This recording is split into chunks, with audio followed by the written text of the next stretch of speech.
Let's continue our adventures aboard the Disney Treasure.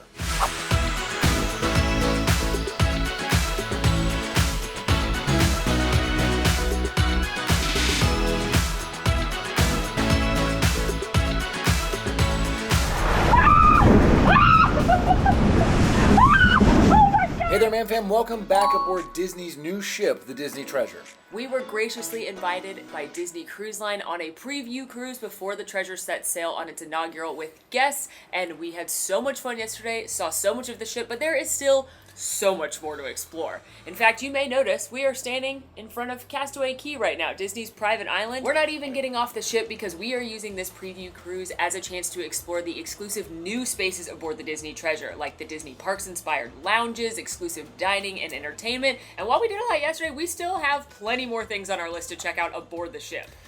But not to worry, though, if you are interested in Castaway, we do have full videos on Castaway Cay, including a number of the excursions on the island, and we'll be back on a full Disney Treasure itinerary and explore Castaway Cay then as well. But for now, we're headed to get coffee, and while we walk there, we're going to share with you why we desperately need coffee, because we got up very, very early for an exclusive experience on board, and you know what? I do think it was worth it. I'm gonna let you judge, dear viewer. Good morning. Good morning. It's really early. Like, I'm talking, we got up in the 6 o'clock hour. It's still within the 6 o'clock hour, which is not a time I normally see, but we'll get up early for cool opportunities. So, as you may know, you are not allowed to film any of these shows on the Disney Cruise Line ships because they want to preserve the magic for the guests that have not seen them before. And there is a brand new show debuting on the Disney Treasure called Disney Tale of Moana, and super excited about it. And we have some kind of creator opportunity in the Walt Disney Theater right now, something to do with the show. So we gotta run down there and get there. Let's go. We're excited you're here today. We're going to spend a little time with someone who is a true artist in the world, and someone I'm fortunate enough to call a very good friend. Peter Rockford Espiritu comes from Samoa, and he lives in Hawaii, and he is versed in all ranges of Pacific Island and indigenous choreography, and we are blessed to have had him to help us create this gorgeous show. So today what we're going to do is he's going to lead you in a little chant to ground everyone together in the morning, and then he's going to teach everybody together really quickly, kind of the steps and the moves, basic, like high level, and then he'll take you guys individually so that you already have a base knowledge of it so that you can move along and go quickly. Sound good? Yeah. Oh, yeah. So my name is Peter Rockford Espiritu. I'm one of the choreographers, and why don't we start on stage in a circle? And I'm going to start with a chant. It's a chant that when you enter the forest, gather, and you say your intentions, and you ask permission to enter the forest. So when we started to make this village, because it is a village, we started very traditionally, and we did it just like this. So I thought it'd be a great experience for you to understand that. We'll ground ourselves, and then we'll start moving. All right, let's go. We're going on the stage.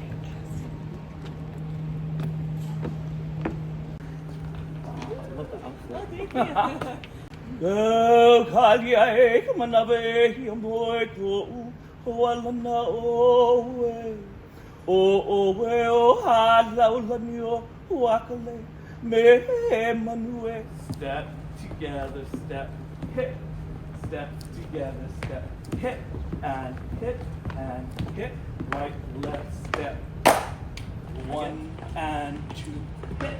1 and 2, hit. 1, hit, 2, hit. Right, left, 7, 8. Right? Circle, circle, down, down. Circle, circle, down, down.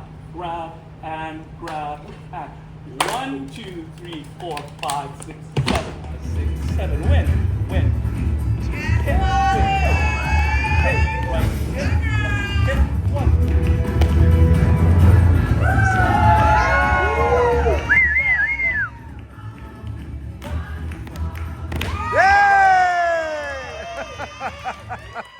Well, it turns out the thing we were doing was dancing in public. That's true. However, I will say what was so cool is that it was actually led by the choreographer of the Moana show. So it was, while incredibly intimidating, Very cool. very cool. And he started by leading us in a spiritual Samoan welcome, I want to call it. Though it was quite literally a chant where he gathered all of us together to sort of ground us prior to moving into the actual dancing itself and the choreography itself. So it was very, very neat. It felt really real and grounded. It was very cool. And then I can't believe we then stood and danced some of the choreography for Tale of Moana on the theater. On the stage. On the stage. On the stage. We got to see the beautiful set pieces like Moana's ship and the Tafiti. I can't wait to see the show tonight, but that was a really cool opportunity. And man, I already had a lot of respect for performers. Yeah. And trying to learn like 2 8 counts of choreography almost took me out. So I have even more respect for the performers. And the boat's not moving right now. Like when the ship's rocking and they're doing this, how do they do it? Also, don't sell yourself short. It was definitely 3 8 counts. And Thank you. Thank you. And I crushed it. Every single step. And our next activity is going to be pretty fun as well. If there's one thing I'd love to do early in the morning besides embarrass myself in front of the choreographer of Moana, it's this next thing.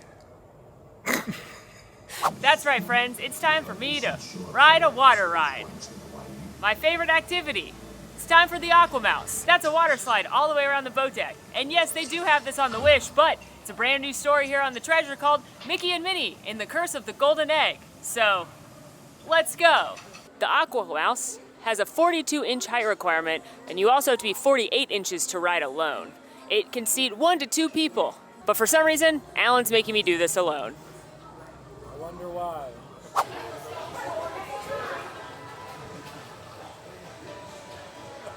Yeah, right. Oh, God. You should listen.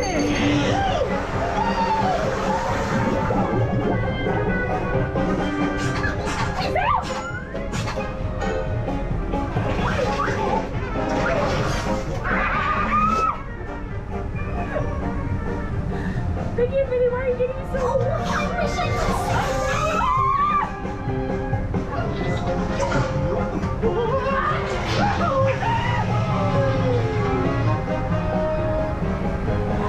I can't even describe what you're doing.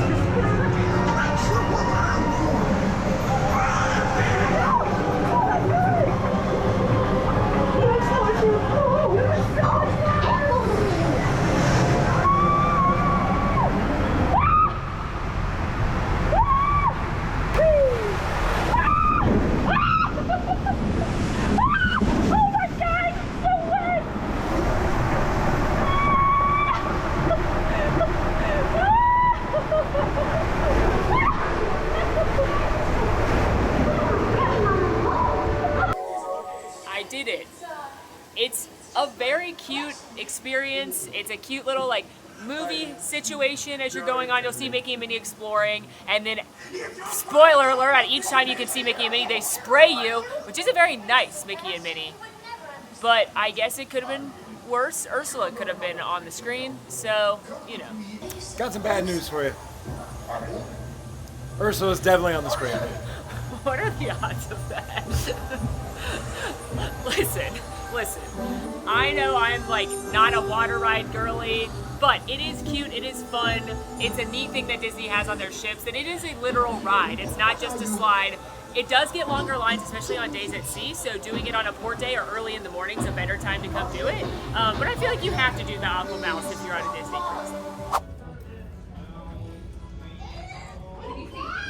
Slight interruption to our walk to get some coffee. We know that the staircases on these ships have incredible artwork, and this one speaks directly to me because it's all Tarzan art. Look, you have little baby Tarzan with Kala, and all of these different scenes from them growing up. Him, Turk and Tantor over there in the pool. I imagine this is some degree of wrestling happening for Tarzan as a youth, but him and Kerchak next to each other doing some... This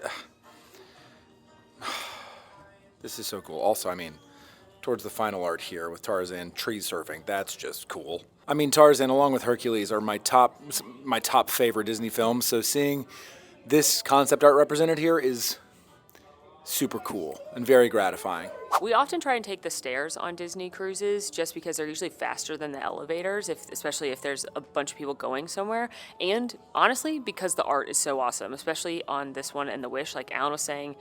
And I am now loving the fact that because for the first time ever Disney took Parks IP, like Jungle Cruise and Haunted Mansion, we're also getting that concept art in the stairwell, and I just stopped to admire this concept art of the Jungle Cruise by Mark Davis, who's one of my favorite Imagineers, one of the original animators for Walt, and it is so cool that this is now just on the cruise ship as we're sailing about. I really encourage you, if you're going on a Disney cruise, especially the Wish or the Treasure, try and take the stairs.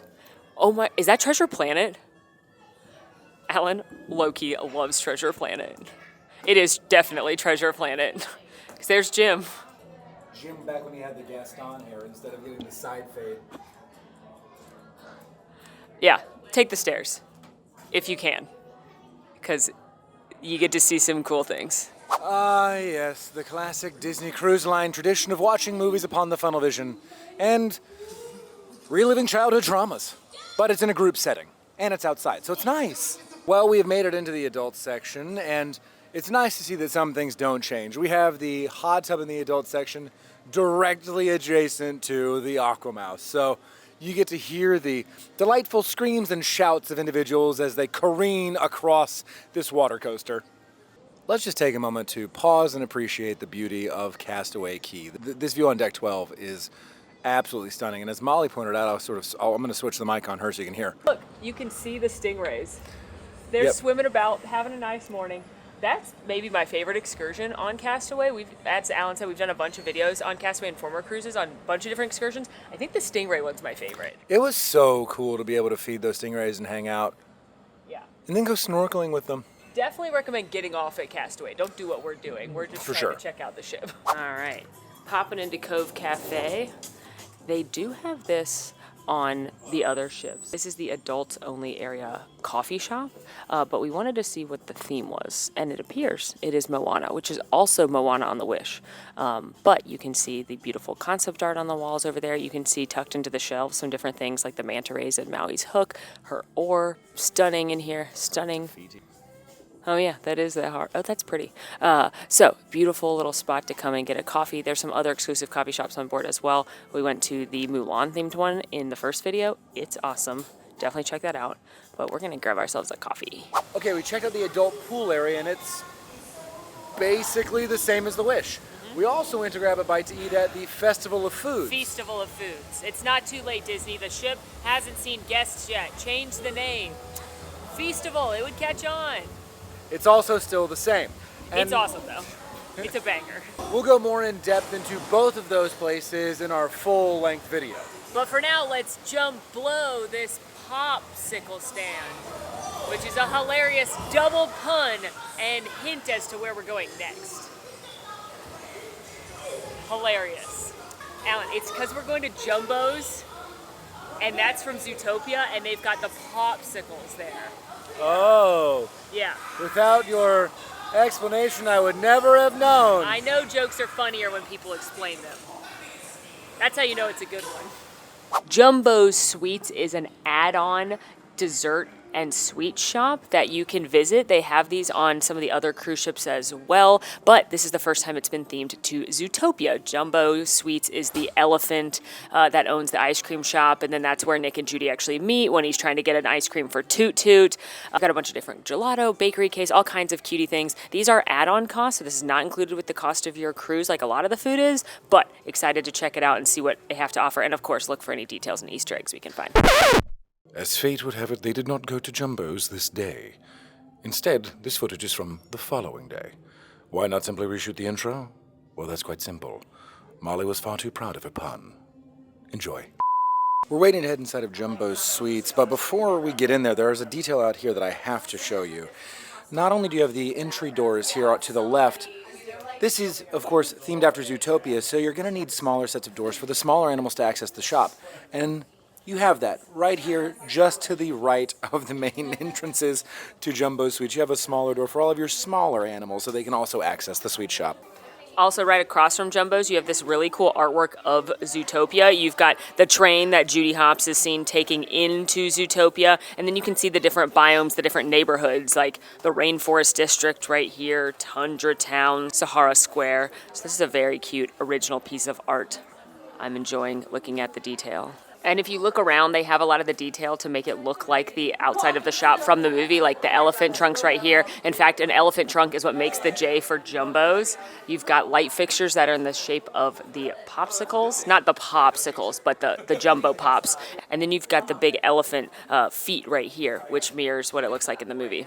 I know we should look up, but the first thing that I'm seeing is the lemming tube that connects right by the door that Alan pointed out. And then you have your lemmings just munching away on a popsicle. We've got the ZTA map right here with all the different routes through all the different districts. And you know what? Gazelle is encouraging us to try everything. And I don't think she just means in life. I think she means flavors of gelato. But there's over 30, so that is quite the task. We have the employee doors here, and we have the larger doors, of course, for your big staff, your elephants working at Jumbos. But also down here below, you have another set of small doors for your smaller staff members. We love being inclusive here. Because I'm a nerd and I just can't help myself, I'm looking over here, and they have named every stop along the route here. So let's just go, for example, to the Tundra Town bus line. You've got Plow Street, Frosty Road, Flow Lane, Iceberg Avenue, Drift Street, Rocky Road. They are all related to things that you would find in snow or the tundra. I'm trying to make a bad Demon Barber Sleet joke. Street? Yeah, like, do you think that Sweeney Todd lives there, but he's a weird, like, penguin that would murder you? Penguin? Yeah, I'm You going went with with penguin. the Arctic's most cuddly-looking flightless bird as a murderer. Yeah, penguin. That's how he gets you. You don't expect it. And of course, it would not be a Zootopia-themed ice cream parlor without an appearance from our heroes, Nick Wilde and Judy Hopps, sharing a big old scoop right there. I hope the elephant that scooped that his trunk was gloved, or otherwise Judy's gonna ticket him for sure.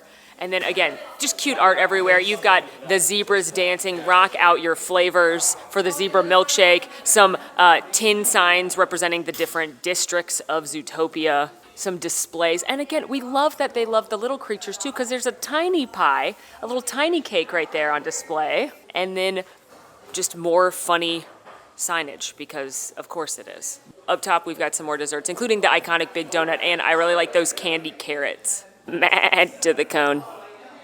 So looking here, we have a whole host of treats here, as well as Molly was freaking out about these chocolate-covered strawberries that are decorated with different animals. But I would like to direct your attention here to these pies, who are made by Gideon Gray, who is the fox that was a bully to Judy early in the movie, and they eventually became friends. So Gideon is now providing his pies to Jumbos.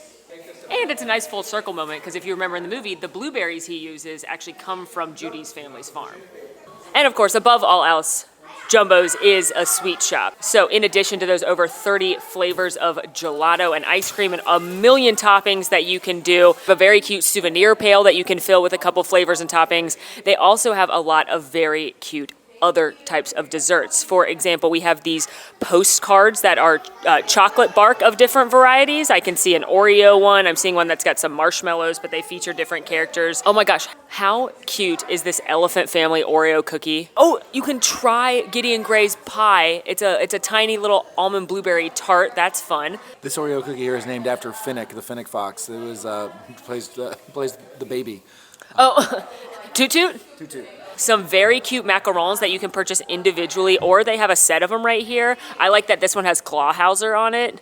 Chocolate dipped strawberries, a paw shortbread sandwich cookie, more macarons, these very cute, I'm gonna call them cupcakes, but they seem to have some kind of Sahara dessert. squares. They're called Sahara squares, that's funny. I'm gonna ask, but I think they're gonna be like a cupcake situation with a little dessert on top, and then just more adorable things like popsicles, sandwich cookies, brownies.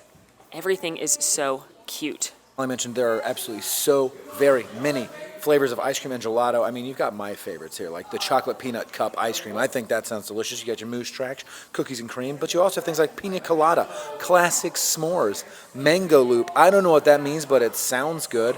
Pistachio dulce de leche, and then we come over here to these incredibly extravagant gelatos. Things like tiramisu, Snickers chunks, Hopps carrot cake, Oh, I wanna try that. Officer Fangmeyer orange and chocolate, because Fangmeyer is a tiger. Then you have cookies and chocolate gelato, pistachio, macaron gelato. If you want to get your unicorn vanilla gelato, heck yeah. I'm sorry, do you not see that New York cheesecake gelato with pieces of actual cheesecake in the gelato? This is incredible. I'm trying the carrot cake. Oh my god, it's so good. And it tastes like cinnamon and the other spices in carrot cake. That's delicious. And I'm trying Officer Fangmeyer. This is the orange and chocolate.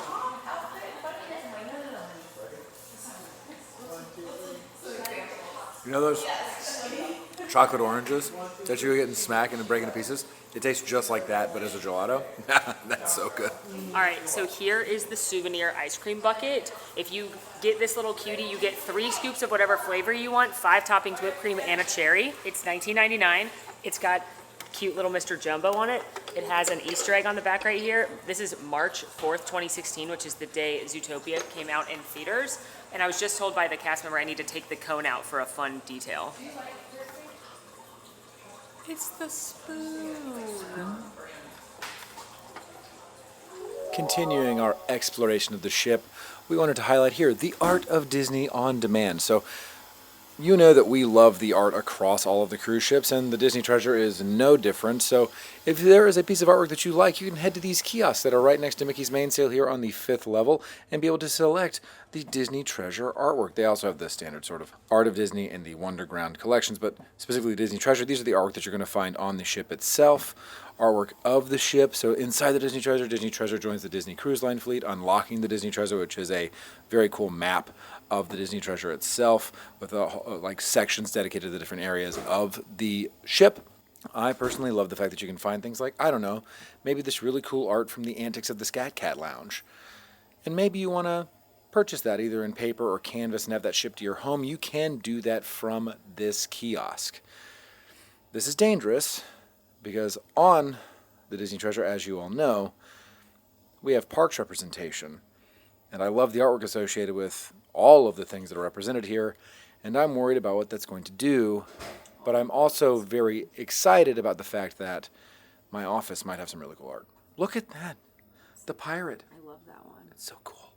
And in the good name of research, we're going to drink more coffee, this time at the Hei Hei Cafe. This is definitely just to show the different coffee shops and not to finish our punch card. The Hei Hei Cafe is located on level 4, directly under the Jade Cricket Lounge. But unlike that one being themed to Mulan, this one is obviously themed to Moana. So just like Cove Cafe, which we went to earlier today, they do lattes, they do cold brews, all kinds of specialty coffees and teas, as well as it is a bar, so they can do some cocktails as well. But what I love about this one is this beautiful tile work you have around. You've got Moana right here setting sail, ready to wayfind her way across the sea. And on the other side over here, you've got the real star of Moana, Pooh the pig, who I will adamantly stand on business saying is a better sidekick than Hei Hei, and I wish he had gone on the journey with her. I understand why he couldn't, but look how cute he is with his little face. Oh, look, it's Alan Tudyk.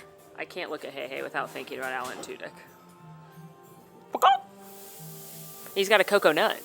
And here at Hei Hei Cafe, you're going to find a lot of the same things as you will at Cove Cafe and up at Jade Cricket. They've got specialty beverages, coffee and tea, fresh juices. The Hei Hei To Go section's got bottled things. And then again, they do have cocktails and wine. And the specialty cocktails feature cold brew. And I am looking at a cold brew old fashioned, and I feel as though I must have it. And look at that. Oh, it's dumb little rooster. He's so silly. He's just a guy. Who would have been infinitely more helpful. Yeah. For legal reasons, please don't drink every time I say how cute something is or how amazing the detail is. But like, even just the little bejeweledness of the Hei Hei Cafe menu with his little feathers and his eye being bejeweled. Like no detail was left undone on this ship. Like, look at the backsplash right there with the seashells. Like, everything is just perfection. All right, I did in fact get both a coffee and a coffee-based cocktail. The coffee cocktail is the Brew Fashioned, which is made with cold brew as well as Old Forester bourbon and chocolate bitters. And then I also got a latte, and it has Moana on it, because it is truly her day. We are at her coffee shop, her show's tonight. We got to dance with the choreographer this morning, so it is, everything's coming up Moana today. Dance. Yeah, I'm not a dancer, but I tried, and that's what's important. A for effort. Peter said, dance is what you make it, and that everyone can do it. And I think he was just being really nice, but Peter he is did. A kind soul. He did make me feel nice for that. And I got the Brew and Sand. This is Monkey Shoulder, Cherry Hearing, and Contro Blood Orange, as well as a Vietnamese iced coffee. So it's coffee. So that's espresso and sweetened condensed milk. That has coffee in it too, though. Oh yeah. To be clear, my Brew and Sand, if the name didn't give it away, also has some cold brew in it as well. Cheers.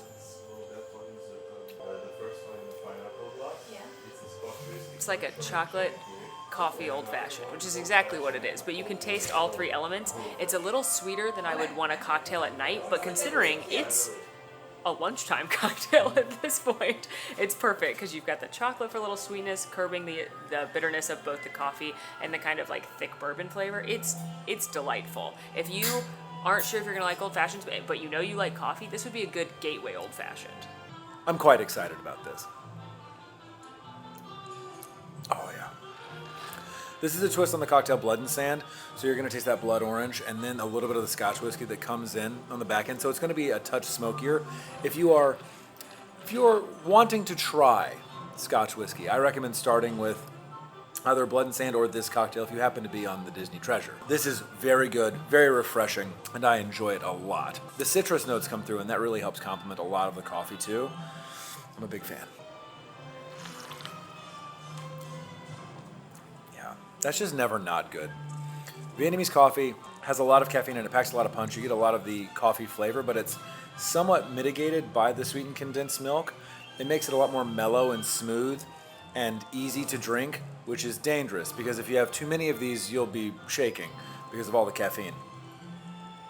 I'm willing to tempt fate. Delicious coffee beverages consumed. And by coffee beverages, of course, I mean coffee. Molly is clearly caffeinated up. She's doing her best. Very Merry Unbirthday remix dance. Oh, Molly's going to go slide down the slide.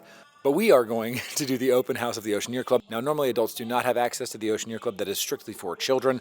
But during the open house, anyone is able to access it. And there is a bunch of cool stuff in these clubs. A lot of deep cuts and Disney references. And I am excited to go and check this out. Whee! Oh my God! Why walk to the kids club when you can slide in? Now, this, as Alan said, is normally only available for children. The kids clubs are a huge draw for Disney Cruise Line. Kids love them. There's also teen club, a preteen club, there's a nursery, and these are the same as the Disney Wish. Normally there's an open house the first day so the adults can come check it out before they send their kids to the club, but we are getting an extra open house since we are with the media group, and so obviously we're gonna take advantage of that and check it out. Now, the Oceaneers Club has lots of different themed areas, and we're going to start with Fairy Tale Hall, featuring my favorite Disney princess, Buzz Lightyear. This is pretty cool. Inside Fairy Tale Hall, we have a variety of different sections. This looks to be Rapunzel themed with all the paint on the walls. You have the castle, Rapunzel and Flynn in their boat, waiting for, I imagine, the lanterns. Pascal, yeah, hidden there on the shelves, as well as the artist canvas. We also have the frying pan here that Rapunzel uses, and a tiny little duck to represent the Snuggly Duckling. Over here we have Belle and Beast in Beast's library with a whole host of portraits and books here. Aw.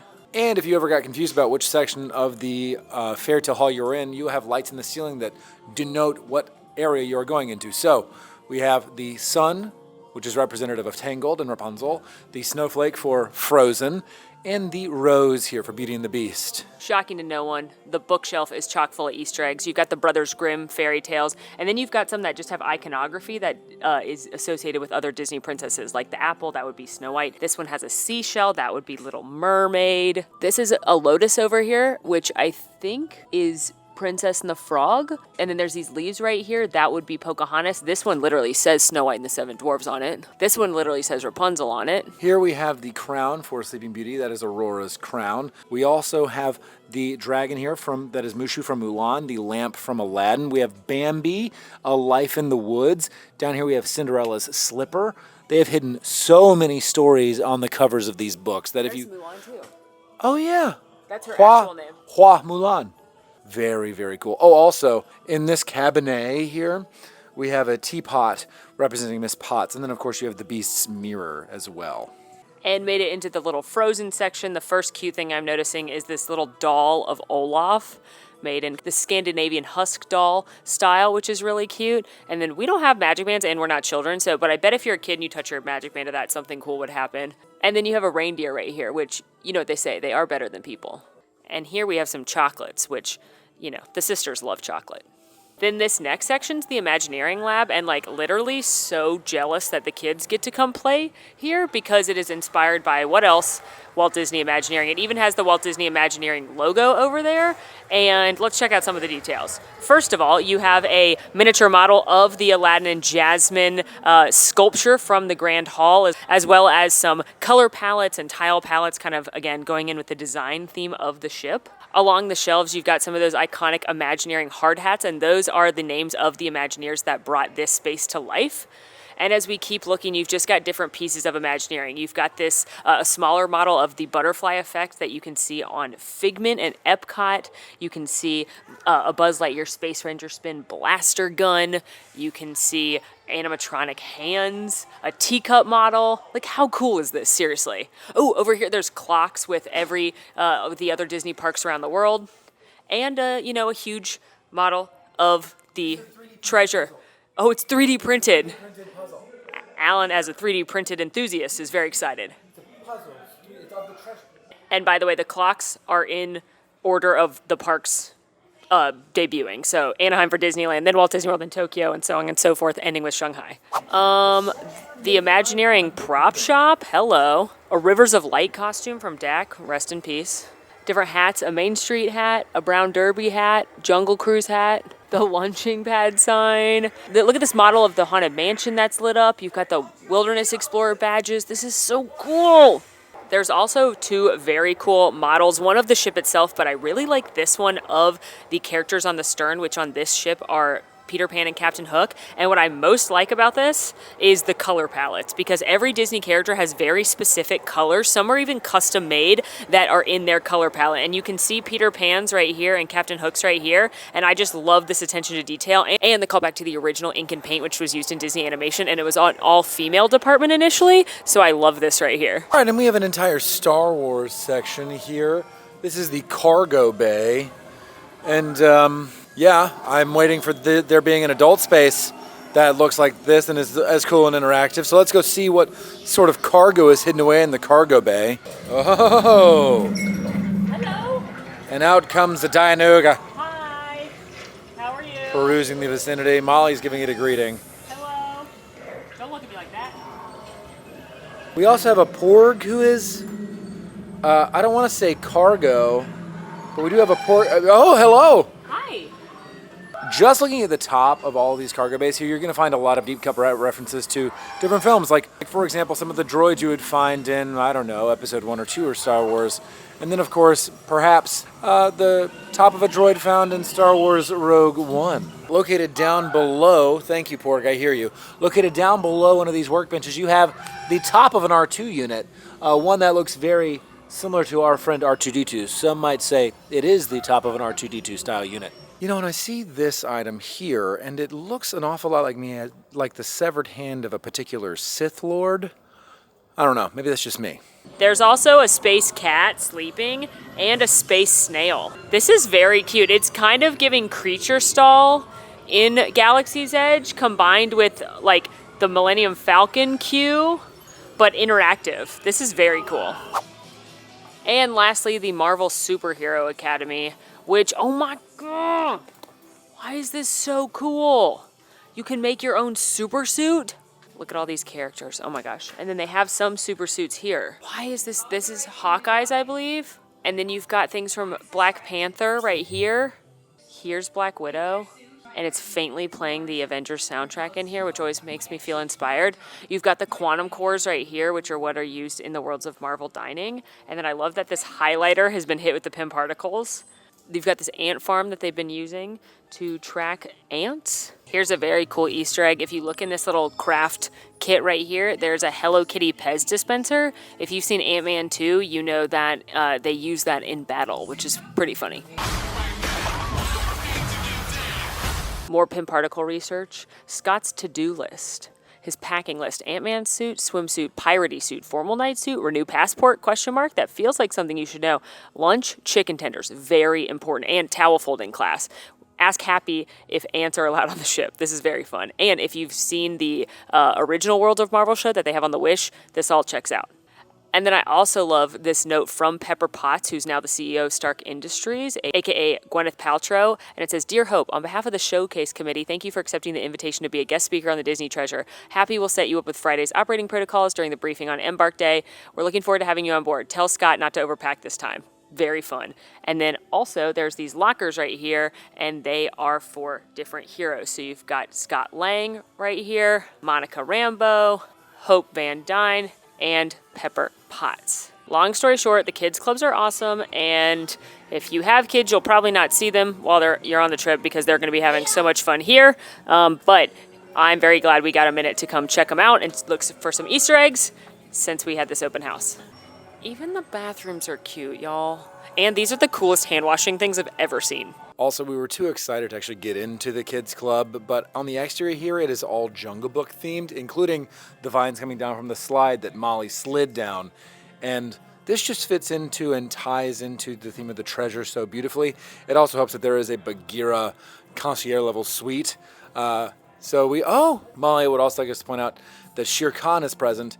He looks far nicer than he is in the film, and Ka is also sneakily hidden in the corner there. Don't look into his eyes. He might try to hypnotize you. Just more incredible original art from the treasure featuring Pocahontas, Peter Pan, Miguel, Aladdin and Jasmine, Mulan, Mirabelle, and Moana. It's just so stunning. I love it so much. And then there's a really pretty piece on the other side here too. We are on floor 3 right now, just right outside of the Haunted Mansion Parlour. But let's go look at that other piece too quick. Here is this awesome giant mural of the ship, but it's like a cutaway of it. And it is mirroring the ship's map. But I think we should take a moment to see how many characters and little Easter eggs and things we can find in this incredible piece of art. Starting with, here's the lobby. You can see it's literally got the Steamboat Willie artwork that's in between the two 1923 dining rooms. That's the detail we're talking about on here. And it literally they show cabins and they're decorated because people love to decorate their cabins. Nick and Judy in their spot at Jumbo. On the Aquamouse, Donald and Daisy are riding it. And Mickey and Minnie, captains, waving to us right here. There's the very expensive Tomorrowland suite. Spoiler alert, you're going to see that in a little bit. Outside, you have the characters from Luca joining as well this is just Grumpy Cat. You can't convince me otherwise. Crush, Squirt, Mr. Ray, Nigel, Dory, Marlin, and Nemo here flying away. And then, of course, we have Carl Fredrickson's house floating away. Here's the bridge, and unless I'm mistaken, that looks like one of those hula girl dancers sitting on the bridge, which is funny. You've got more doors being decorated like different characters. This is our room because we have the Aladdin room, but some people have Encanto, like this room design. Some people have Nemo, so I like that they have the different designs of the rooms right there. They even have the backstage, which appears to be underneath the Walt Disney Theater. They've got the dressing rooms and rehearsal rooms, as well as the stage lift for the performers. I'm just telling you, if you are on this ship, there's Haunted Mansion, there's Scat Cat. This is all the cast. This is the cast, yeah, the crew laundry. Crew break room. This is awesome. If you're on this ship, you have a lot of time because the regular itineraries, again, are 7 nights. Take in all this detail because it is what makes it so, so special. Welcome to another emotional trauma wall. Here we have Toy Story. We've got young Andy with Woody and Buzz are becoming friends, and then them reuniting and staying together. Oh, wait, if that wasn't enough, this bottom wall of Andy saying goodbye.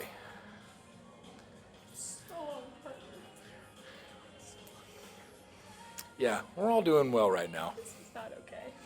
But can I buy this? Is that one for sale in the art? Because I like it. I believe so. You just want to look at it in your office and weep?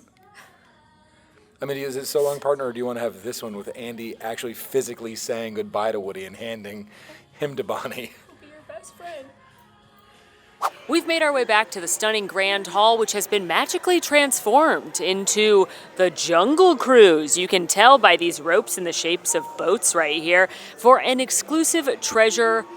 I don't even know what to call this game experience. It's called the Jungle Cruise, an interactive story adventure. All ages are welcome to join, and I see cast members leading some dance moves already. We've got a sign here advertising the Jungle Navigation Code. We got the Jungle Cruise cue music blasting, so I literally have no idea what to expect, but we will find out. My name is Skipper Frank, and I'll be your guide. Hey, I'm talking to my pastor.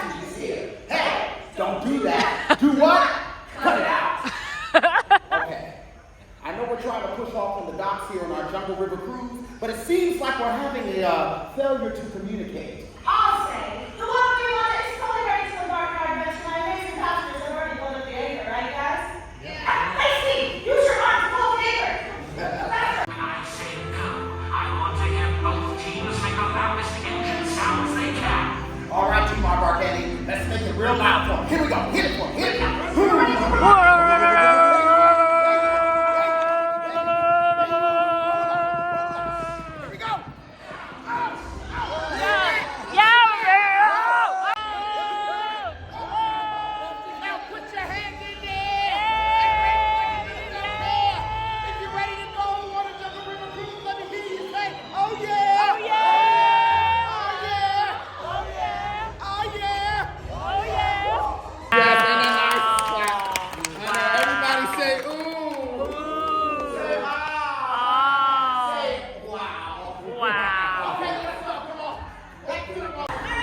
Everybody look to your left.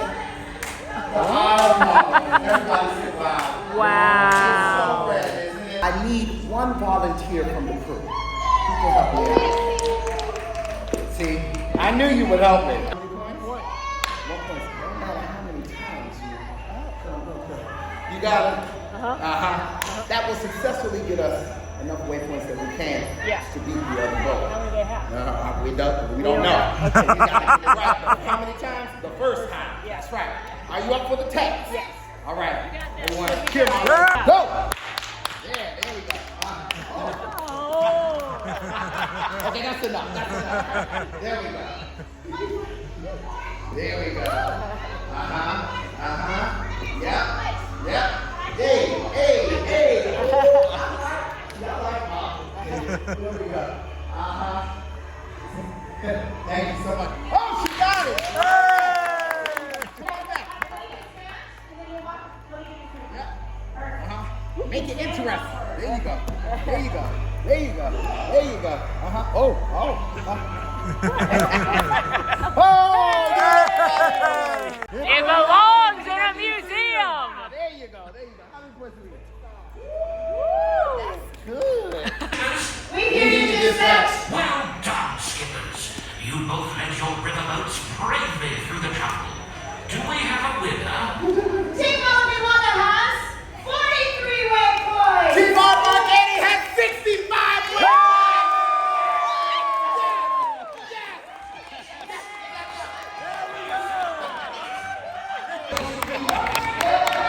I mean, I don't mean to brag, but we won. That was awesome. Also, my hopscotch helped us win. Yeah, Molly with the big brain plays of hopping on the singular points over and over again to get more points. I gotta say, kudos. Thank you. That Kudos. was very fun. So, again, one thing unique to this ship is that it has the adventure theme. It's got the jungle cruise theme. So there are two performers, Coriander and Sage, that host a couple of different experiences. They did an Indiana Jones show the other night. We didn't go to it, but I look forward to going to it on our next sailing. They hosted this game, and then there's another one tomorrow. So these are all unique entertainment offerings on the Treasure, and it was really fun. Oh yeah, it was a blast. I think if you like getting involved and want to engage, and I think obviously this isn't for everyone, but if you really like this type of gameplay, go do it. It's a ton of fun. And they were very funny. Oh yeah, very funny. They weren't mic'd all the time. They were just saying stuff to us. That was very funny. It was good. So, loved that. Yeah, for sure. Hello! We have changed and are now in our evening wear as we head to dinner and a show. Tonight's show is Disney The Tale of Moana, an all-new Broadway-style production, which was made just for the Disney Treasure. Super, super excited to see it because who doesn't love the music of Moana? Absolutely. And I know it's hard to believe, but it might just be better than the performance we put on this morning. Hard to top such a caliber of dancing. I know. You're in disbelief. Yeah, but we will let professionals take it. Now, I will say, you cannot film in the theaters, so we are not going to be able to share the show with you, but we will be back shortly with our thoughts. I'm going to need approximately 3 to 5 business days to recover from that. I started crying the first 3 notes of it, and I think I took a 15-minute break in the middle during the comedic Maui parts, and then I wrapped it with more crying. 75% of it, I was sobbing. Truly, it's the moment, the manta. Yeah, I think that I'm not going out on a limb here and saying that's the best stage show I've seen on a Disney cruise ship, period, bar none. from the way that they wrote it to cut out all of the parts that needed to be cut out, to translate to a stage show, to the choreography, to the brilliant puppetry. I don't want to give spoilies because there's going to be people that see the show. Yeah. But, I agree. I normally don't prefer the single movie adaptations at sea. I normally much prefer what I call the montage shows with a bunch of characters. And this one is absolutely my favorite. I mean, the music of Moana is so incredible and so powerful. Yeah. And then you have this. We had an amazing cast. Oh, they incredible! Were so talented. Incredible. Special shout out to Grandma and and Moana. They were both. Way to tear your heart out one second and then absolutely make you laugh the next. That was rude. And then just the way they used the whole theater in the production, it felt like another level of production compared to some of these shows. Like Alan said, the puppetry, the choreography is bar none the best choreography I've ever seen on a Disney show. It's not close. And it's brilliant. Do yourself a favor. See it if and when you're on the treasure. Just maybe twice. Yeah. I need a drink or something. Oh my God. I'm like unwell. Yeah. Seconded. We're going to take a minute and we'll be back. We'll be back with you. Yeah. And to get that post-Moana trauma therapy that we need, we're headed to the Periscope Pub, which is another Disney Parks inspired lounge aboard the Disney Treasure. This one inspired by 20,000 Leagues Under the Sea, which was an almost opening day attraction in Walt Disney World in 1971. It opened up 14 days after Magic Kingdom did, inspired by the submarine voyage, which was at Disneyland. Similar ride vehicle, but not connected to the movie.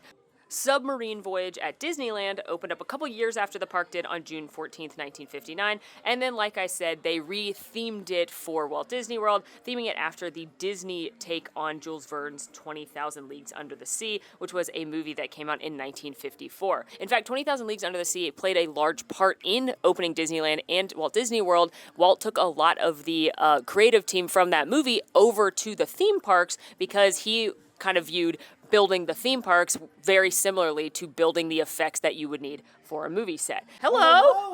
Pluto! Chip and Dale! Hello, everyone! How are you? You look very cute! I love the ascot/collar. You're the best, Pluto. We got interrupted, but for good reason. Now on the Wish, this is Keg and Compass, and it has like a Viking sailing theme, but this one is supposed to be much more immersive and feel like you're in the Nautilus, in a submarine, and I, for one, am just hoping they're sharkies. Whoa. It does carry over the pub. There is a shark. Immediately it does carry over that pub vibe, but you do have the very specific things that make it feel like you are in a submarine from 20,000 Leagues Under the Sea. One of the first things that I immediately noticed is the periscope, which is apt given that this is called Periscope Pub. So you've got this periscope here, which is just the lookout tube where one might look out above the top of the submarine itself. And you'd be looking at this, the nice water sequence we have above us here, which, as Molly pointed out, and you sort of got a little bit of a glimpse of, and we'll try to get an eye out later, there is various sea life swimming above us as we are underwater. There are also a whole host of screens here, which truly does bring it that pub feel, letting you see visions. Oh, manta ray. Oh, look, it's Moana's grandma. You can see a variety of games from the outside world playing here, and I'm excited to begin to look for Easter eggs throughout this space as well. Couple details I've noticed on the top shelf here. You have a model of the Nautilus, and then here you have a couple of books, and this one on the far right is Around the World in 80 Days, which is also written by Jules Verne. You've got the squid atop here, who's of course the nemesis of the Nautilus in the film, and it used to be on the attraction as well. And on the second bookshelf here, you've got Great Expectations by Charles Dickens, as well as some other classics, and another Jules Verne book, The Mysterious Island. This is definitely giving me Mysterious Island, which is one of the lands in Disney Sea inspired by Jules Verne, where they have 20,000 Leagues Under the Sea, as well as Journey into the Center of the Earth. That's my favorite land in that park, well, with the exception of Disney. Oh my God, there's a shark.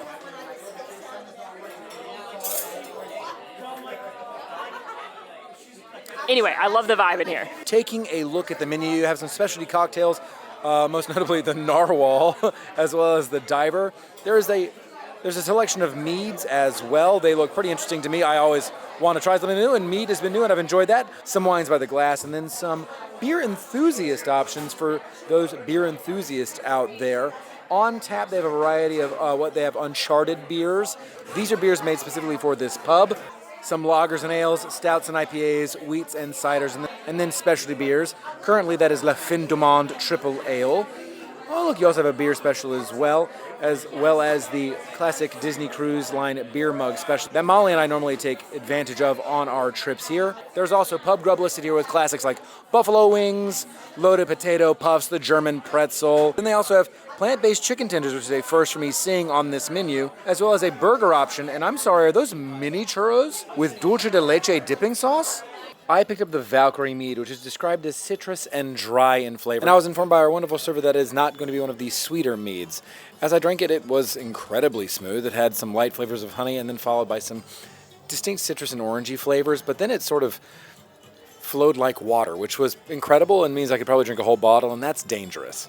And I went outside of my norm because I saw a very cool glass pass by and I asked what it was, and it was the Otis Daiquiri, which was made with Selva Ray white rum, Luxardo maraschino cherries, lime, and grapefruit. This was a tropical beverage, definitely a rum-based beverage, but instead of being really sweet like a lot of rum-based drinks are, it was more tart and very rich because of that cherry flavor. Of course, I love anything with a bit of production and pizzazz, so I loved that smoke bubble on top. It wasn't my favorite cocktail I've ever had, but I did quite enjoy it. It had a pretty good kick, and I thought it was fun for the theming.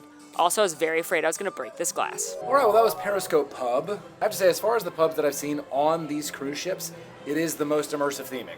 Except for the sports playing.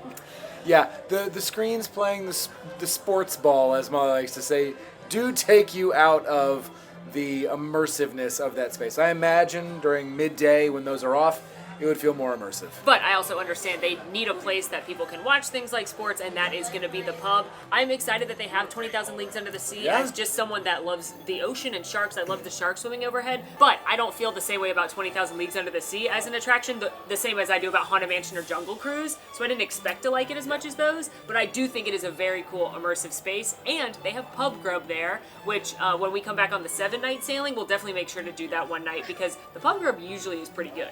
I will say, as far as the themed bars we've seen, so the Haunted Mansion Parlour, the Skipper Society, Scat Cats, Periscope Pub is of the 4 on the bottom of my list. And that's not because it's bad, it's just because at its core, it's still a sports bar. And I think that's true of all of the pubs across all of Disney Cruise Line. So it's not unique to just this pub. I will say, of the pubs across the Disney Cruise Line, this is my favorite, though.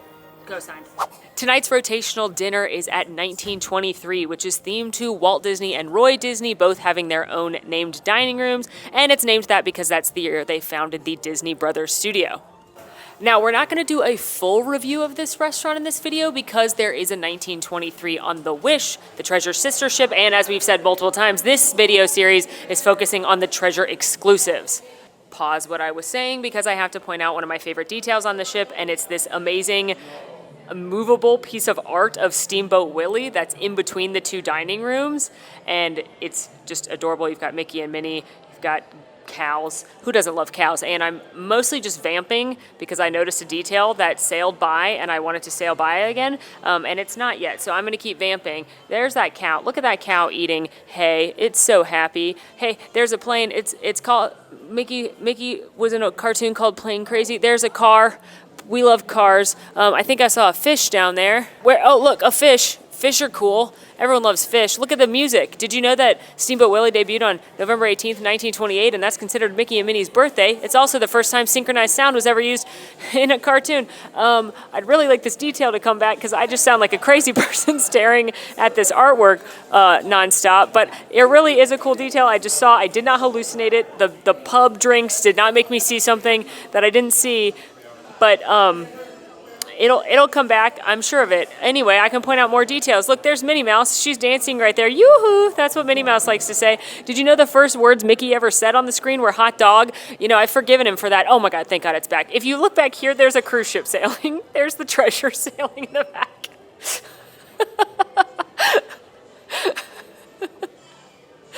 She's a professional.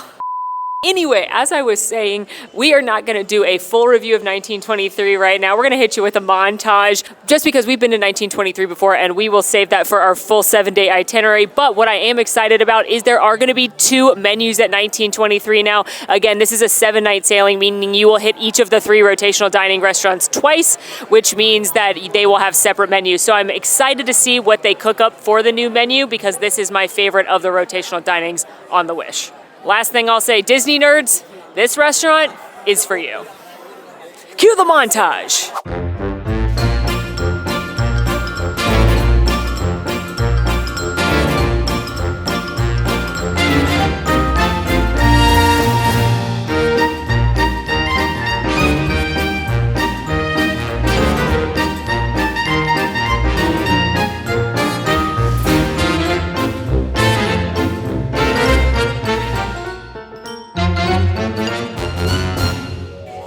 1923 check. Now, it is very similar to the one on the Wish, but there are a few different movies. The whole point of 1923 is to celebrate the animation studio. So you're going to see like almost 1,000 different pieces of concept art, maquettes, drawings, sculptures from different movies, and they did mix in some new ones here on the Treasure, all keeping in the adventure theme. So we saw Encanto, Winnie the Pooh, Rescuers, an underrated hit, Luca. So that is really fun, and if you like Disney movies, which I assume you do if you're watching this, take a walk around the restaurant and look at some of those details. For now, we're going to see if we can't swing by the Haunted Mansion Parlour for maybe a swinging wake. Ooh, chilling. Challenge. It is a chilling challenge to get into that bar, yeah. Okay, we're about to head inside to the Haunted Mansion Parlour as Molly is so beautifully presenting. Thank you, Vanna. Now, last time, if you want to know the full breakdown of the Easter eggs that we found, that will be in the first video that we have made on our time aboard the Disney Treasure. But we did not get the chance to try the drinks. So that is what we will be doing now.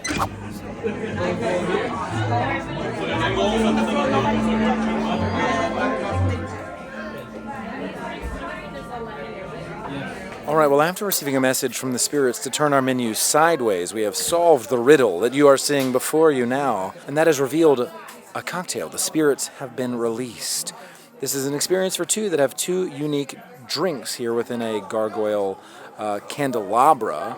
The one on the left here is St. George Botanivore Gin, Screaming Soda, Blackberry and Blueberry, and on the right is 5 Trail Blended Whiskey, Sour Shivers Lemonade, and an Orange.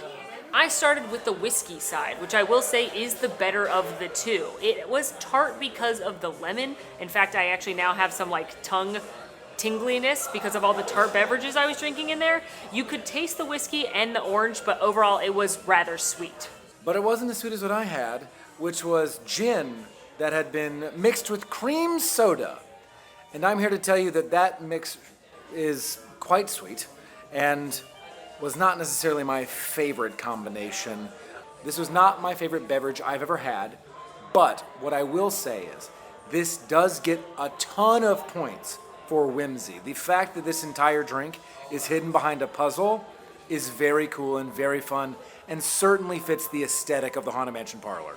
Afterwards, I ordered a Hoppy Haunts, which is an IPA that is made specifically for the Haunted Mansion Parlour. I really enjoyed this beer. It was light and crisp.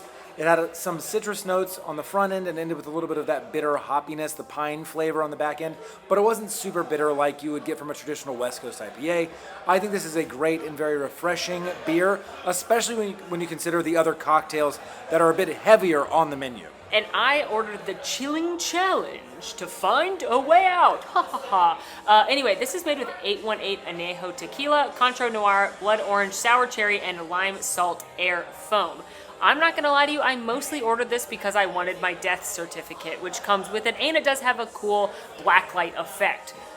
It was not my favorite cocktail. It mostly is like a very tart and sweet margarita. Couldn't really taste the tequila. I did like the lime salt air foam, but mostly I think that much like Oga's Cantina or Trader Sam's, the drinks are very cool on presentation, but they're not actually gonna be my favorite cocktails. The next time I go to the Haunted Mansion Parlour, I will probably stick with the craft beers or a basic cocktail and just soak in the incredible ambiance. Wizards and witches, wherever you dwell, give us a hint by ringing the bell. All right, with that, we come to an end of our second day aboard the Disney Treasure. What was your favorite thing today? Can't say Haunted Mansion again. Yeah, but that's... It's the Moana. Yes. Yes. Moana. We have one more day aboard the Treasure, so this video is not quite done yet. We have a few things we haven't explored yet, including some of the very pricey suites on the Treasure. Just wait until I'm very excited to see those. And we are also going to do Plaza de Coco tomorrow night for dinner, which I'm so excited about. I hear it's the Dia de los Muertos. I can't wait. So we will see you tomorrow, which for you is just in a few seconds from now. Yeah, so right after this boop. Good night. Boop. Good morning. It's our last day, a day at sea aboard the Disney Treasure, but we still have much to explore, including some very cool suites. But first we have some friends to see.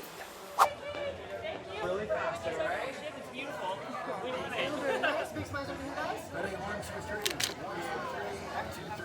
All right, so we have just met Mickey Mouse, and now we are headed to check out some of the specialty suites on the ship. And for our first stop, we're going in there, folks. To be clear, that's the funnel. Fun fact about the funnels. I have a fun ship fact that has nothing to do with color for once. Disney actually created a eco-friendly fuel to power their cruise ships, which is why you never see black smoke coming out of it like you will on other cruise lines. Additionally, they don't need both of the smokestacks anyway. This one is purely for decoration, or as Alan hinted, a suite. All right, I've just stepped inside, and we are about to tour the Tomorrowland Tower Suite, which is themed to Epcot. So Epcot lovers, this one's for you. Look at this wall. Epcot music playing. It does. I'm loving this already. We haven't even stepped inside yet. The carpet also has the classic Spaceship Earth pattern. Oh, Spaceship Earth, the concept art. Oh, wow. And that is the experimental prototype community of tomorrow art there. Wow. All right. And I think this is where we enter. It's so iridescent. Whoa. It is very iridescent. You are correct.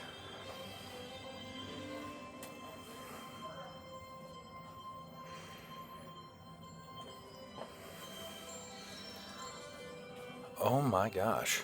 Whoa. I'm sorry, this is on a cruise ship? Wow. Okay, Epcot Easter egg. First one I'm noticing. Right here you have these beautiful pieces of art. They are Epcot logos. These used to be assigned to different individual pavilions, but now they are corresponding with the 4 neighborhoods of Epcot. So you have this one used to be the Seas, and that's World Nature. This one is World Showcase. This one used to be Imagination, but now that is World Celebration, which is like the front of the park, and it does include Imagination Pavilion. And this one used to be for Test Track or World of Motion, but now that one would be World Discovery. Figment fans, where you at? Because he's right here. This is crazy. This suite is nuts. I believe it sleeps 8. We're going to confirm that, and it's just like elegance and iridescence. We have another Figment right here, a scholarly gent, and then I love this. You've got kind of the core tenets of Epcot right here: create, explore, discover, journey, imagination. So here's like your living space with a TV and a bar setup. You've got a wine cooler, a huge dining table. This right here can pull down and sleep 2. So you've got your first kind of sleeping area. They have a small vanity right there. Or if you didn't fill the space, you could just have this as a sitting room. And then you've got your first bathroom right here. Oh my gosh. Yeah, there's... You're kidding, right? You know what? Definitely not H2O bath products. It's Bulgari. Look at the detail in the shower. I love the very like subtle Spaceship Earth number with the golden black and marble. It's us. It's very iridescent. Here we go up the iridescent staircase. Yo, this is nuts. I'm quite obsessed with this light fixture right here. Here is what I assume is the principal bedroom. We'll find out. But this is a nice big cushy looking king bed with the kind of Spaceship Earth vibey background here. It's definitely feeling futuristic and Epcot-y here. Okay, huge closet. Talk about full-length mirror. Huge closet, full-length mirror. Shoe shine service. But you know what? Everybody up. Get those life belts on. Doesn't matter which room you're in. We will have a brandy. What? No way.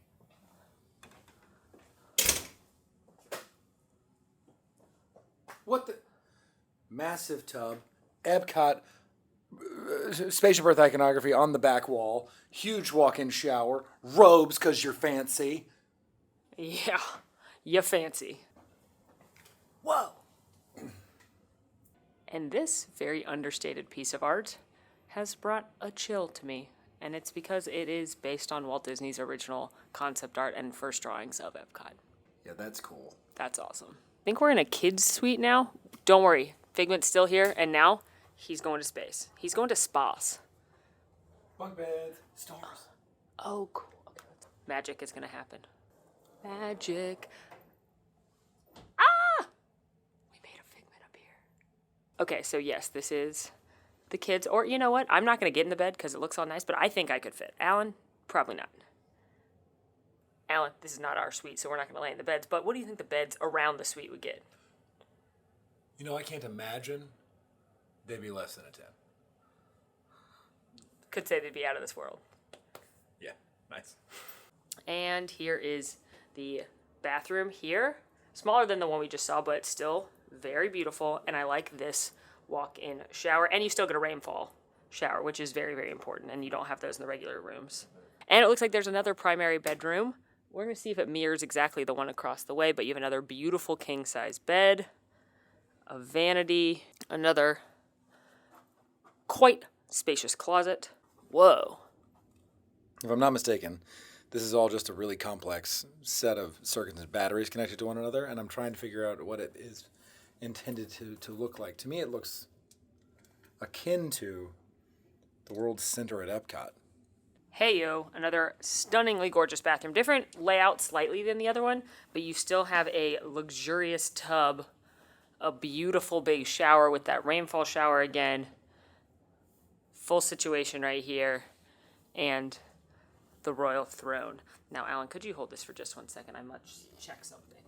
Must check something. What are we checking? Oh, the hairdryer. That makes sense. What do they get here? Do they get a different hairdryer? Say that again, please. Do they get a different hairdryer than I do? No. So, there you go. You know, Still a good hairdryer, though. You know what? That makes me feel better about the hairdryer. And I know what you're thinking. How much would it cost to stay in the Funnel Suite here at the Tomorrow Tower Suite on the Disney Treasure? Keep in mind that this is a 7-night itinerary. You can sleep 8 in here, and you get a lot of perks like concierge and such. Now, when I was looking on the Disney's website to find a available cruise for this suite to tell you the price, I couldn't find one until January 2026. So keep in mind, people are booking this bad boy. And I am here to tell you that for a cruise January 2026 in the Tower Suite, it is just over $49,000. So, I'm going to enjoy my time in here because I think this will be the only time I'm in this space. oh, and by the way, if all the things that we've shown you weren't enough, yeah, you do have your own private elevator to get in and out of here. That's pretty dope as well. I think we can all agree that that room is incredible. Yeah. But if the room alone wasn't incredible enough, we just found out that you get Palo room service. That's worth the $50,000. I wouldn't leave the room. I would just be ordering Palo for 7 days. Why would I go anywhere else? I would just order infinite Palo, and I would eat $50,000 worth of Palo. I would have zero incentive to be anywhere else on the ship. I mean, we had chicken tendy room service last night, and that was great, don't get me wrong. But if I could be getting A Palo chicken pizza, parm? No. a Imagine chicky parm and pizza. And pizza. Wow.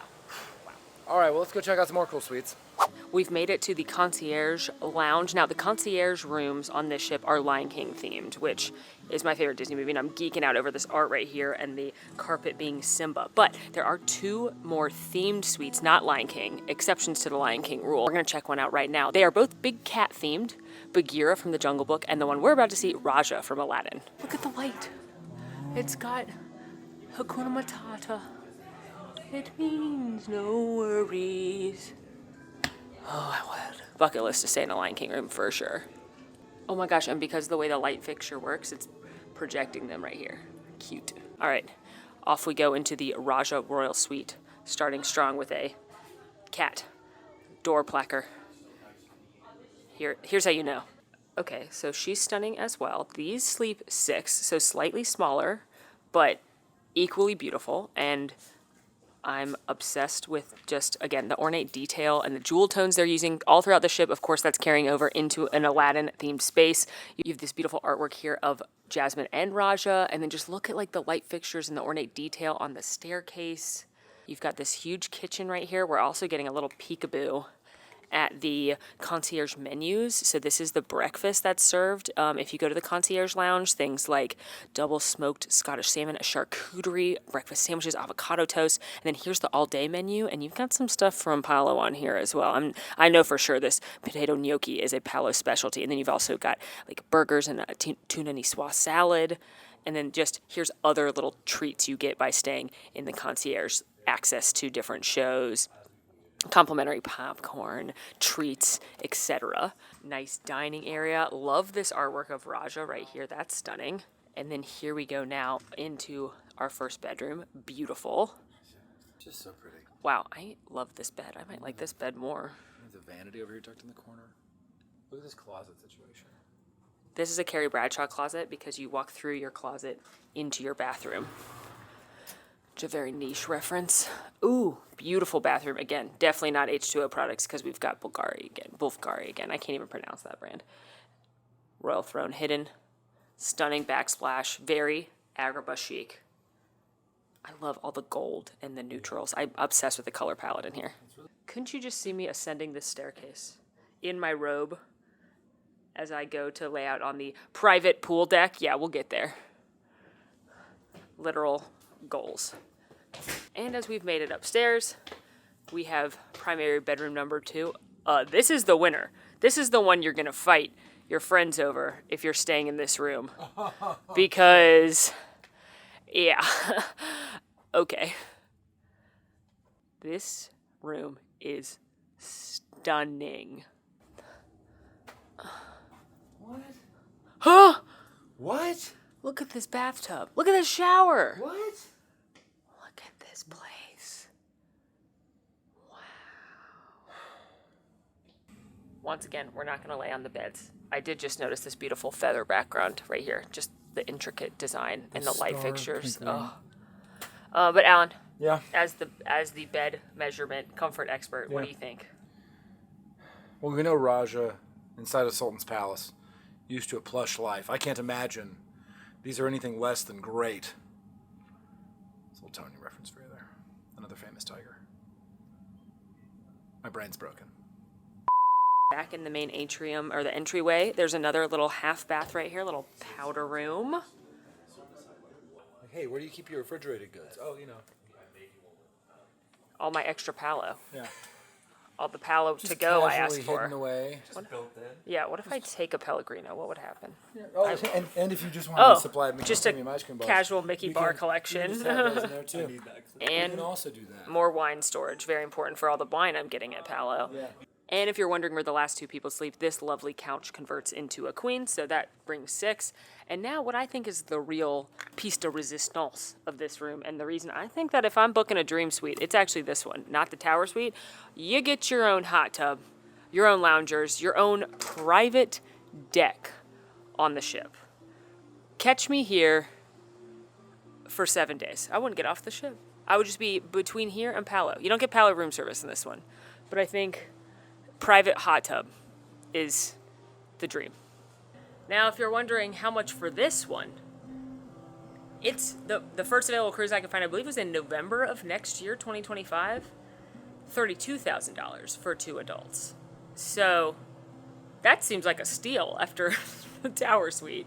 But do keep in mind, each person you add, it's going to get more and more expensive. But yeah, this is nuts. We grabbed a little lunch at Mickey's Feastival of Foods, my absolute favorite quick service. I love Donald's Cantina specifically. But I wanted to point out a cool detail that I have not noticed before.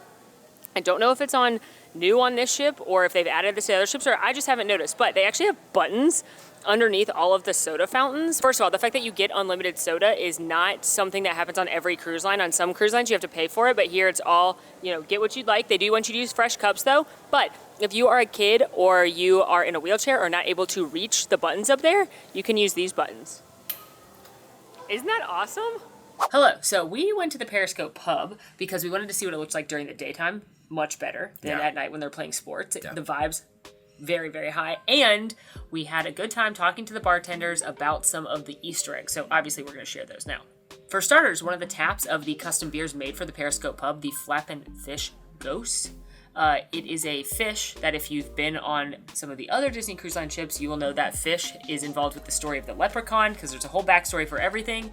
It's that fish plus Kirk Douglas's character in 20,000 Leagues Under the Sea. The fish is holding a guitar and wearing the same exact outfit that he wears when he sings Whale of a Tale, which includes the lyric Flappin' Fish.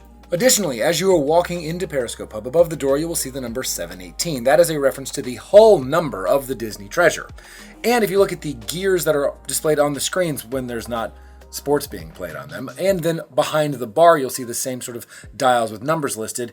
You'll see numbers like 598, 599, 687, 688, 705, and 706.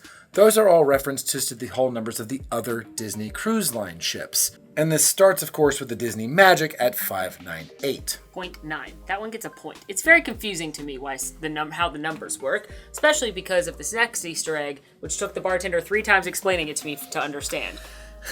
Maybe Alan should explain this one. Yeah. The whole numbers 705, 706, and 718 are all a reference to the Wish class of ships, with 705 being the whole number of the Wish, and 718 being the whole number of the Treasure, while 706 is the whole number of the Destiny, which is a ship that is yet to be built, but has been ordered. 706 is? This one. No, it's Destiny. Yeah, the new one is being built. 706 is Destiny. And 718 is Treasure. I'm surprised that this one's after Destiny. All right. Also below those numbers, you will see a set of longitude and latitude coordinates. Those are the exact coordinates of the Meyer-Werft shipyard where these ships were built, which is located in Germany.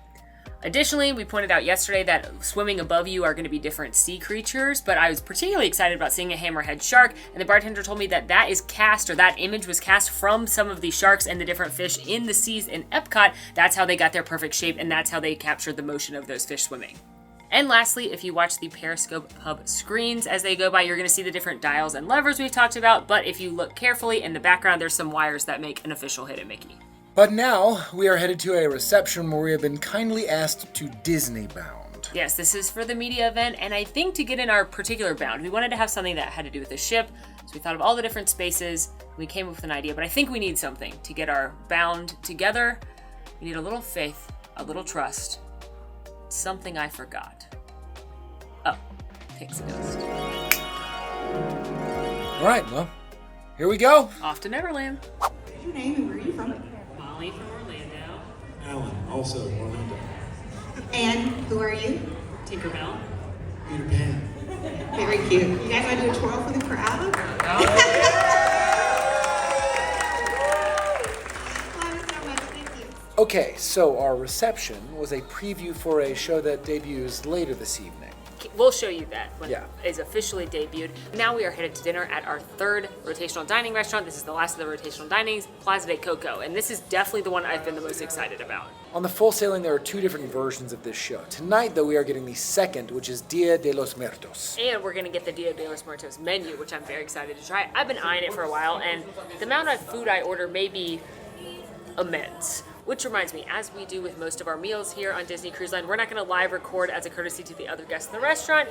We will write down our thoughts and record those after. So you're going to hear from future Molly and Alan right Now, as you walk into Plaza de Coco, you are immediately met with the Riviera Zapatos, so the Riviera family shoemakers. And you'll see a number of shoes hanging atop the ceiling as you come inside. Then you see a variety of different posters for the talent show for the upcoming Dia de los Muertos celebration, as well as a Remembering Hector poster that has been set up.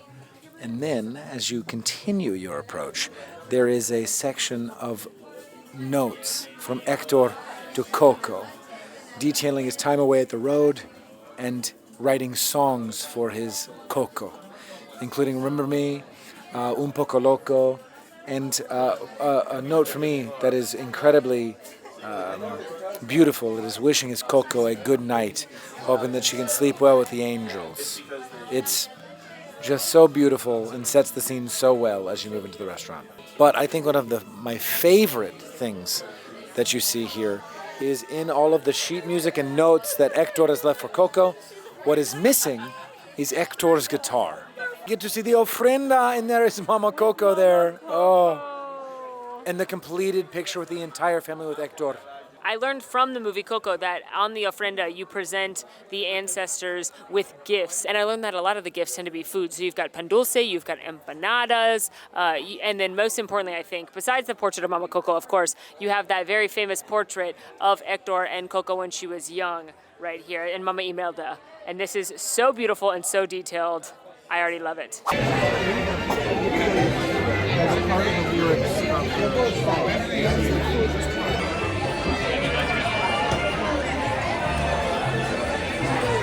Taking a look at the menu at Plaza de Coco, you've got your entradas or appetizers to start, including Hector Rivera's shrimp cocktail, a guacamole dish, some salads like a jicama salad with watermelon and orange, and some sopas, soups like a chilled avocado soup.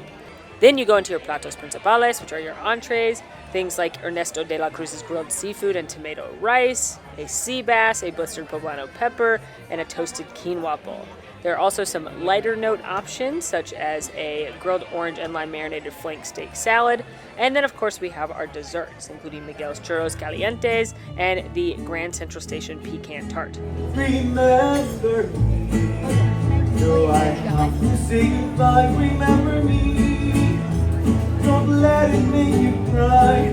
Breathing from far away, I'll hold you in my heart. I'll sing a secret song to you tonight. Remember. Rather than bread service here, you start with chips and salsa, and I thought that the chips were great, not too salty at all, and the salsa was fine. I mean, it was just a very, very mild and plain salsa, so if you're looking for something spicy or that has a lot of extra garlic or onion, that's not what you're getting here. It is a very plain salsa.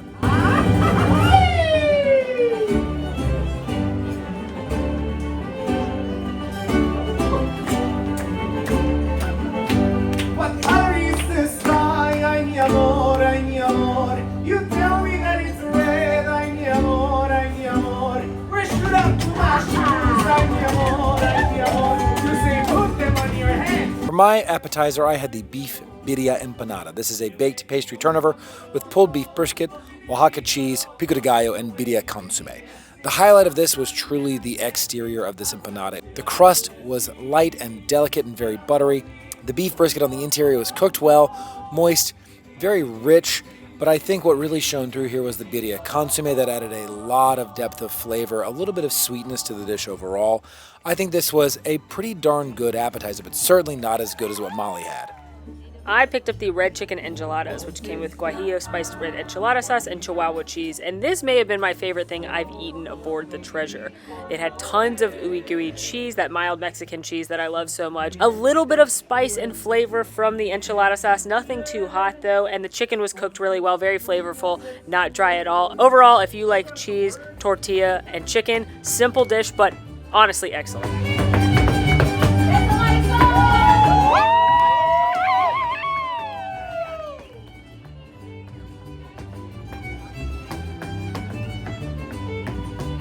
We also shared the guacamole appetizer, which came with celeriac, which is the root part of celery, diced up, blue corn chips, jalapeno chili, cherry tomatoes, and lemon crema. This was pretty good guacamole. It wasn't the best I've ever had, but it had a ton of flavor, and it was a little more unique than a classic guacamole thanks to that lemon crema and the cherry tomatoes. Little bit of heat from the chili, nothing too much though. If you like guacamole, might as well get some.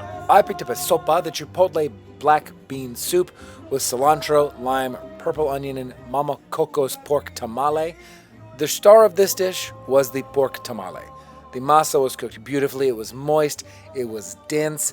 I just wish I had a little bit more of the pork because I was able to break up this tamale and dip it into the chipotle black bean soup, which is the first time I've ever had anything of its kind. It just was truly soup of chipotle and black beans. Dipping that tamale in there gave it a lot of richness. It was very full of flavor. I mean, this is a true stick-to-your-ribs soup. I really enjoyed it. I wish, though, that the chipotle black bean soup had a little bit more flavor. What I got mostly was the black bean. I wish I had a touch more chipotle and spice. And for my main, I had the Michoacan carnitas. This is crisp pulled pork, pickled red onions, cilantro lime rice, guacamole, and a salsa roja asada. This is a build your own taco situation, and I thought that it was fine. It certainly wasn't the most tasty Mexican style dish that I have had, even on this ship, but I will say the cilantro lime rice was nicely cooked, and I did enjoy the pulled pork. It was cooked well and still remained quite moist. I'm with you the only way that I can be, until you're in my arms again.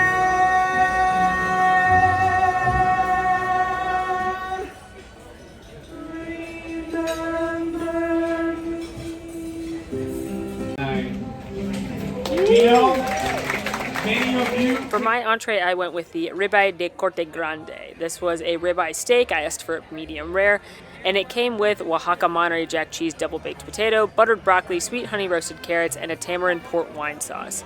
Ribeye isn't my go-to cut of meat. It's often too fatty for me, and while this did have fatty pieces around the edge, this was actually a very good ribeye. It was cooked to my liking. I really liked the sweetness and kind of smokiness from that tamarind red wine sauce. The meat was moist and delicious. I very much enjoyed the double-baked potato as well. Overall, this wasn't the most Mexican dish as far as the flavor profile goes. It was, at its core, steak and potato, but if that's the kind of meal you enjoy, I think you'll like this one as well. We picked up quite a few desserts, and it started off with Hector Rivera's Ice Cream Sundae. This is dulce de leche ice cream, banana bread, cinnamon fried tortilla, and whipped cream.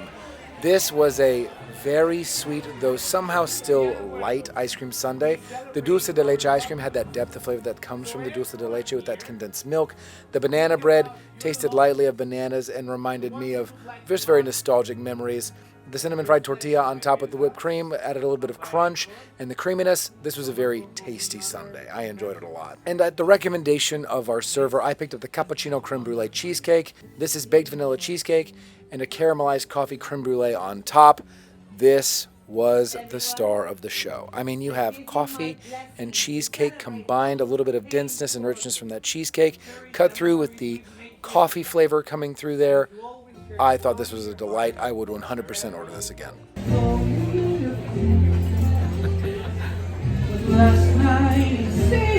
I went for the Grand Central Station Pecan Tart, which came with roasted pecan nuts, brown sugar custard, and salted caramel cream.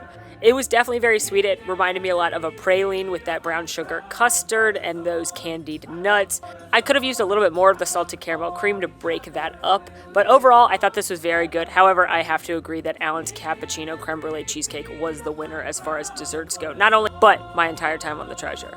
Overall, I think the food at Plaza de Coco is very good. I enjoyed everything we ate. However, I will say it runs on a pretty mild spice spectrum, which isn't always associated with Mexican food. I do think they are catering to a wide array of people, so it's not going to be as hot as you may expect. But overall, I think the dining experience is quite lovely.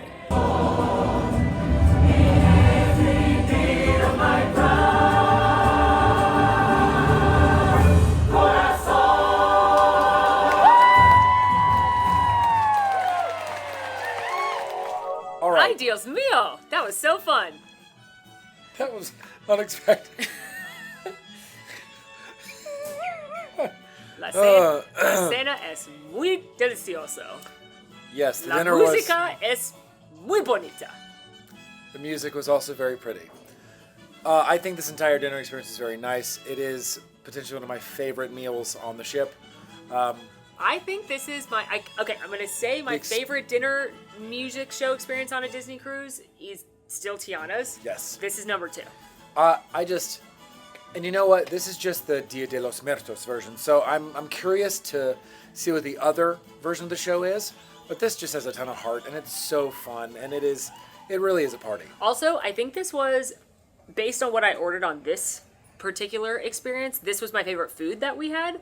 I think maybe 1923 could bump up when we come back for the longer cruise, but I really enjoyed the food, especially those enchiladas. It was very tasty in general. But I really liked how they brought the story to life. I really liked how they brought Hector and Mama Imelda. Yeah, all of the skeletons and the spirits I thought was great. I do think the only thing I have to say, and I've said this at all of the dinner experiences, doesn't matter which ship, which story, it does, I think, vary based on where you're seating. Yeah. We had a great spot. We were second row, so we had a great view of all the performers. I think if you're like further back in the corner, it may feel a little bit different, so we'll have to see where we end up sitting next time. But overall, I had high expectations for Plaza de Coco, and I think it met all of them. Okay.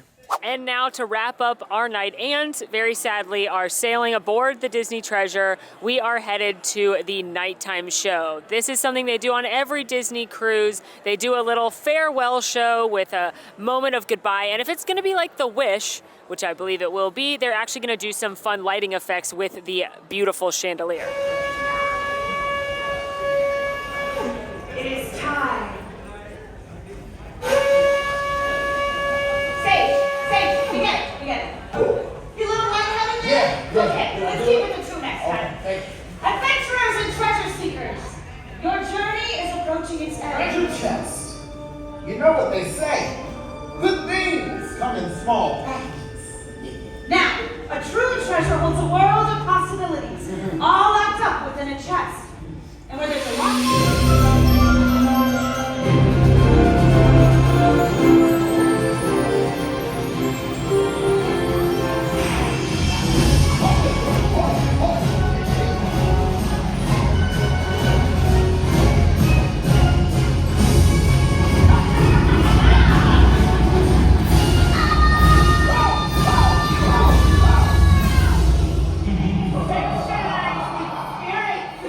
Hinges squeak in doorless chambers, and strange and frightening sounds echo through the halls.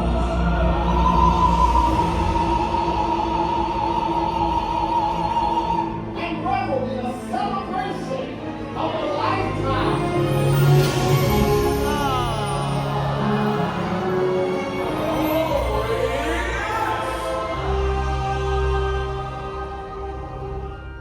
That's it! Huzzah! You found it, my friends!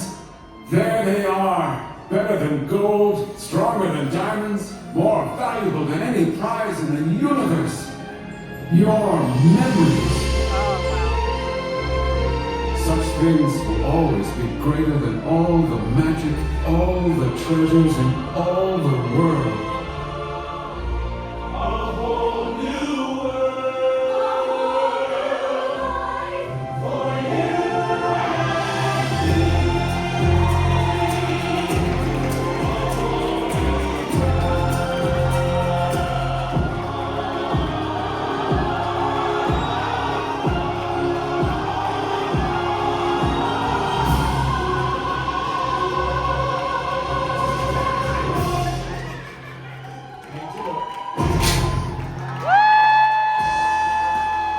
Well, that's a very nice send-off. A cute little way to end your time aboard the Disney Treasure. A little set sail with the characters.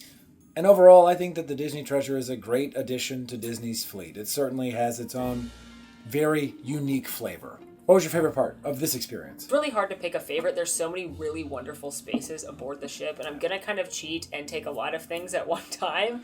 But one of my favorite things about the Disney Wish is that all the lounges are so themed to Disney. If I'm on a Disney ship, I like a Disney theme, and they took that and kicked it up times 100 here on the Treasure.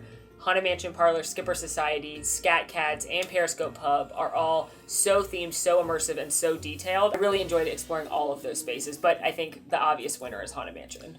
It's hard not to say that. I think for me, it's really wonderful to see the parks represented in a cruise ship, because I think that unlocks a different type of nostalgia for when you're traveling. It resonated with me a little bit more just because there's so much that sort of strikes those unique notes of seeing things like the Jungle Cruise brought to life here on a cruise ship, the Haunted Mansion brought to life here, and I mean, goodness, even 20,000 Leagues Under the Sea in Periscope Pub. I also really loved the Tale of Moana. That is, bar none, I think the best stage show Disney's ever done on the cruise ship, and I'm very excited to come back aboard on a full 7-night sailing for many reasons, but seeing that show is definitely high on the list. 100%. Overall, I think the level of detail across the entire ship is stunning. I mean, we were amazed at every turn. You would find beautiful new artwork on the wall or the stunning Jade Cricket coffee shop. And I mean, out of nowhere, right? And it was like that we had one of the best cocktails on board and that beautiful teapot. And it's just like around every turn, there's something new and beautiful and so delicate and intricate and intentional to look at. You can tell that a lot of love and creativity was poured into this ship. And honestly, my expectations were high and they knocked it out of the park. Fully agree. I think it's safe to say, at least for me, this is, and it will probably be cemented after a full 7-day cruise. But I feel confident this is taking the place of the favorite ship for me, at least. Yeah, I think Treasure's number one on the fleet. We will officially decide after a full cruise, but it's beautiful. And I think on top of all of that, it's just so warm and inviting. The minute you walk in, you have these warm red tones welcoming you in, and every single space, as you mentioned, has a story that it's wanting to tell, or many stories that it's telling that you will find and uncover over multiple days or multiple times entering the spaces. It's all just so warm and inviting, and it feels like you've been welcomed home. And the key piece of welcoming you home here are, of course, the crew members. They really are the folks who make the magic here on Disney Cruise Line. And as always, we want to highlight some of the folks who made our experience special this time around. And when we say these are the crew members that welcome you home, a lot of the crew members are actually crew members that we had met on prior sailings on different ships, and it was really, really fun to see them and remember each other and get excited. So first shout out Maria, who we mentioned in our first treasure video. We found her. She's at the Periscope Pub. She made some mean cocktails. Love Maria. Secondly, we have Kevin and Natalia. Now, Natalia we met on the Disney Magic, and she's now here, and she's at Jade Cricket Lounge with Kevin. Kevin, who so wonderfully convinced us to try the cocktails at the Jade Cricket Lounge, and boy, am I thankful that he did. It was wonderful to have both of them there. They were incredible. Our servers at our rotational dining were Natasha and Miguel, and they were so much fun bringing those spaces to life, especially Natasha. Whenever there was a cast member, crew member, interactive part, she was hyping it up. She had great recommendations. Yeah. Her energy, unmatched. And last, but certainly not least, Darcy was our stateroom attendant. He made sure that the space was beautiful, and he made us lovely towel animals, and he was so sweet every time we saw him. Well, that is an end to 3 incredible, emotional, magical days aboard the Disney Treasure. Yeah. Thank you again to Disney for inviting us.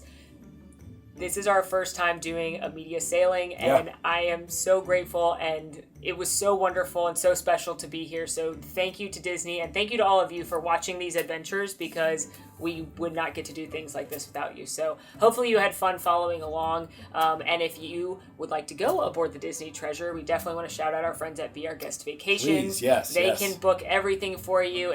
They helped us book our upcoming cruise on the Treasure, where we're going to do the full 7-night itinerary and show you all of the things. We did it this time. Anything that we've seen on other ships, but you want to see it on the Treasure specifically, like Senses Spa, Festival of Foods, Festival of Foods. Sure. We'll talk about the movie theaters, the stage shows, and we are going on an itinerary that we've never been on before, so we're excited to go to those ports and check out some excursions there. So make sure you come back. As wonderful as it was to preview and get a first look at all of these spaces, that cruise is going to be more of a realistic look of what it's like to go on the Disney Treasure. Yeah, and it's definitely not going to be me just sitting in the Haunted Mansion Parlour listening to the ghost host narrate different stories. Definitely not. Certainly won't be that. But until next time, friends, please be sure to like this video, subscribe if you're new, follow us on all of our socials, and come join us on Discord. We'd love to have you there. The links for that are all down below. But until next time, friends, I'm Molly. And I'm Alan. And it has been truly so magical. It's been a treasure. Oh, you could say that. Hey, the real treasure we made is the memories along the way. We did just learn that. We learned it just now. We did just learn that. Ooh, next time, can we see the Indiana Jones show? Yeah. We didn't get to see that this time. Yeah.